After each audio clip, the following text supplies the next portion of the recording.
You are fake news. But you also had people that were very fine people on both sides. Donald J. Trump is calling for a total and complete shutdown of Muslims entering the United States. Get that son of a bitch off the field right now. Out. He's fired. Excuse me, ma'am. The leads come through from the White House. They want to stay off the record, though. Yes, what is it? Mr. Doyle called. He's on his way up. Great. Is that about the story? 3 generations in the news business. My grandmother started in 1920 at the Boston Journal.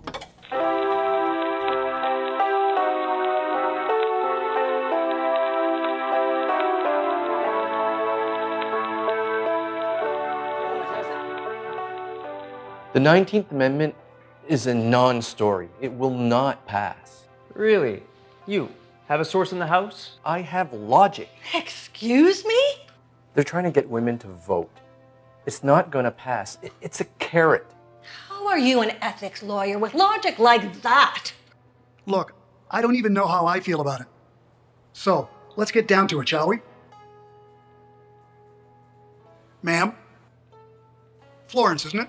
Yes, Florence Slay, sir. She's new to the research team. She's taking minutes. What can she possibly contribute that? Go ahead. Yes, sir. You're an editor for news. What of it? Your opinion doesn't matter. The idea is to say it loud enough for everyone to hear. Mrs. Slay, we have a very busy schedule today. You said you don't know where you stand on the story. And I don't? You're married, sir? I am. With children. I have a son and a daughter. You love them? Of course I love them. But what's that got to And do your with it? wife, she's a school teacher, correct? And a damn good one. And your kids? Productive members of society? My son's a carpenter. My daughter's in training to become a teacher like her mother. Well, sir, logic should tell you exactly where you stand on this. This is ridiculous. Her job is to be quiet, listen, and take minutes. She's forcing dialogue, Andrew.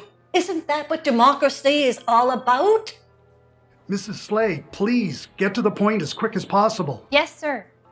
Your wife is a school teacher. She provides our children with the education and tools needed to make their way into the world.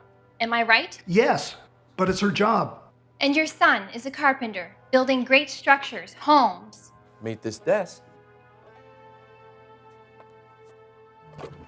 That's the floor. Also built by a carpenter. Mrs. Slay. Sir, both the women in your life are shaping the minds of a generation. They must challenge the intelligence of each of those students so they can become productive members of society, to make educated decisions that affect socialism at all levels. Tables can be rebuilt, floors can be leveled, but it's harder to correct human behavior. We are a newspaper, not psychologists. Society has thought enough of women to educate their children. These children who become industry leaders, doctors, government leaders, if we can entrust them with that most important responsibility, what is so unrealistic in allowing them a say in who should run our country? It shouldn't matter where you stand on this issue, sir. This isn't your personal newsletter. This is a newspaper, and we write our stories based on facts, and those facts should foster discussion among the people.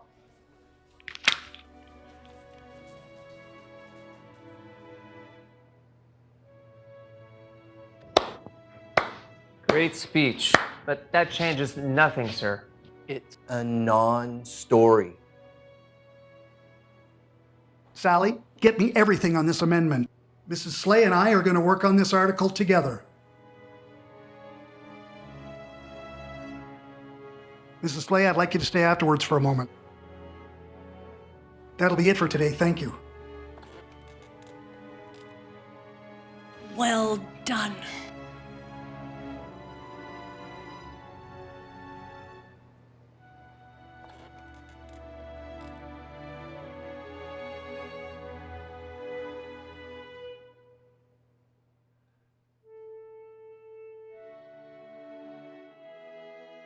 She was an amazing woman. I actually did my thesis on her. She had the ability to challenge beliefs, the norms. She instilled that ability in my dad as well. Your dad was a reporter? He was, Back in the late 50s, he was a radio producer for a number of stations in Chicago. He was in the room during a very intense discussion after the killing of one of our nation's heroes. Abduction and assault charges. You're listening to the national news for April 5th, 1968 on Chicago's radio news leader, 1380 WPRK. So, Rick, lead us off. What have you got? The assassination of Dr. King? The story is the space program. The nation cares more about an American voyage to space than it does the death of an activist. An activist?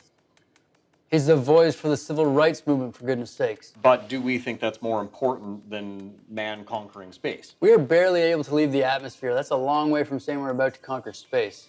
Well, that's what makes it so intriguing. And I know I would rather hear about space exploration. This is Chicago. Murders are a dime a dozen. Do you not understand the importance and significance of what Dr. King stood for? Yes, and I know that America is not that interested. Really? Yes, really. You can change the laws of the land, but you cannot change the laws of God. What? Are you telling me that you don't believe that colored people have the same rights as you and I? I'm just saying that it's dangerous to give a group of people the same rights as the people who were here first. How'd that work out for the natives? Oh, that's different. Sheila, to say that I'm disappointed in your feelings on this matter is an understatement. I'm just saying that... That's enough.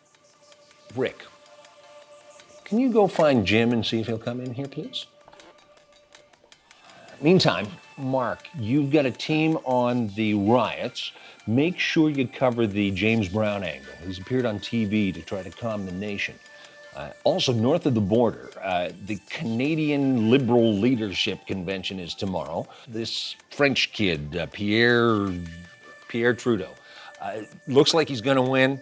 The Republicans are saying he's a closet commie. So get some background on him. Jim, come in. Please have a seat. Now, I'm sorry to put you on the spot, but can you tell us where you're from? Florida, sir. And what brings you to Chicago?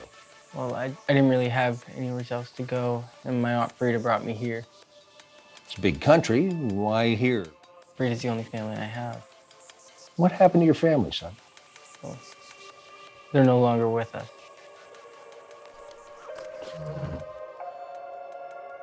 Jim's family is from a small town in Florida. His father was a carpenter, mother was a homemaker, much like your parents. His sister went to school just like any American kid. But that was all taken away from them because of the color of their skin.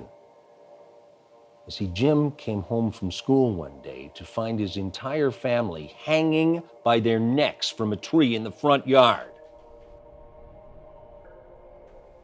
And you're telling me that the murder of the man who stood for Jim's rights, who stood for Jim's family's rights, who stood for the rights of every black American, that his murder is not worthy of a story as much as the space race is?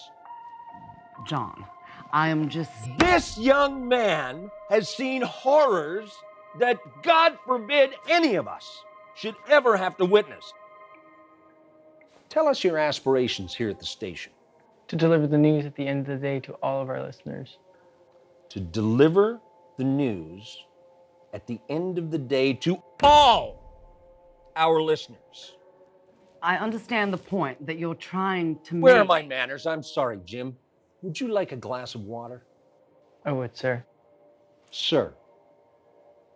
See, now that's respectful. Sheila, get our esteemed colleague a glass of cold water.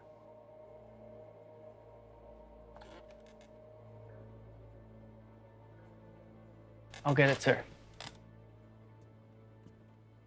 I don't... Clear your desk.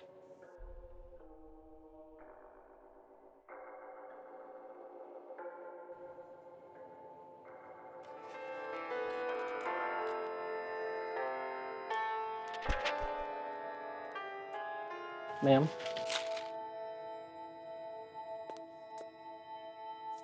Thank you, Jim. Please have a seat.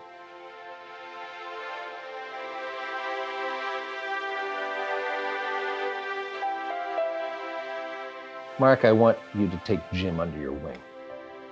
Yes, sir.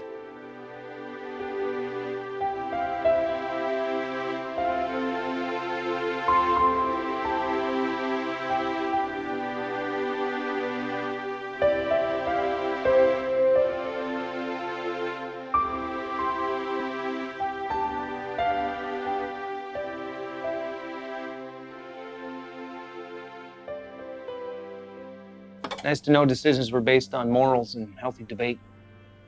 It can still be that way when special interests and media ownership don't get involved. Politics get in the way of an unbiased news delivery.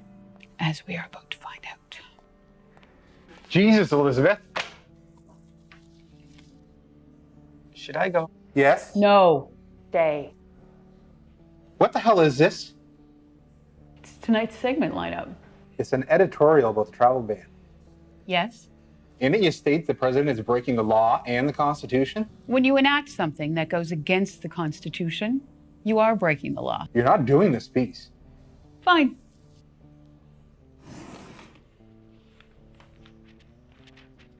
Please sign right here. What the hell are you doing? Resigning. We have a contract. Which states that I have 100% control of news content. You're overplaying your hand. This isn't a hand of poker. This is important. We have a responsibility to tell the truth. You're going to quit because I won't allow you to air your piece? 30 years in broadcasting news to the world, I have come to know when it's time to walk away. What is that going to prove to our viewers? It's not about them. It's about me and standing for something. The people, they elected that man. That's my problem. We're a nation in decline. Music gets worse every year. Hollywood just reboots and recycles. Libraries are closing. Museums are becoming nothing more than archives, a stark reminder that we are a generation dying out. I don't understand. We are a nation afraid of intelligence.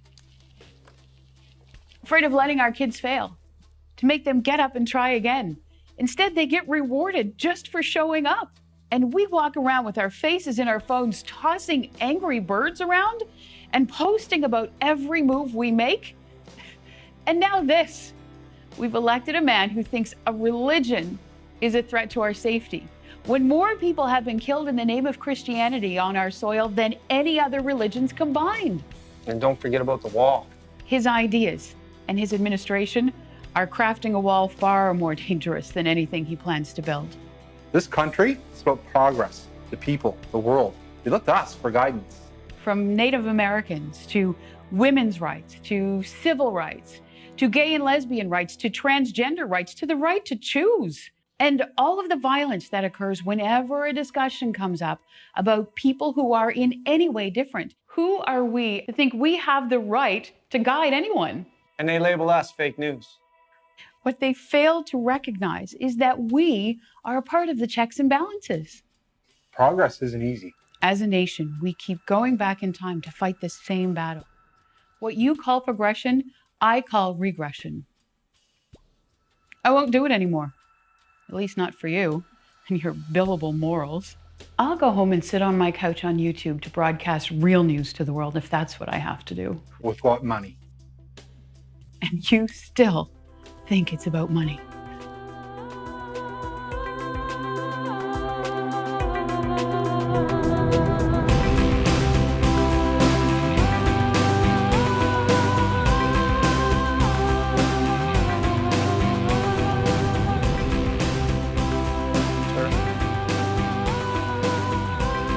Where the hell do you think you're going? To work. Her.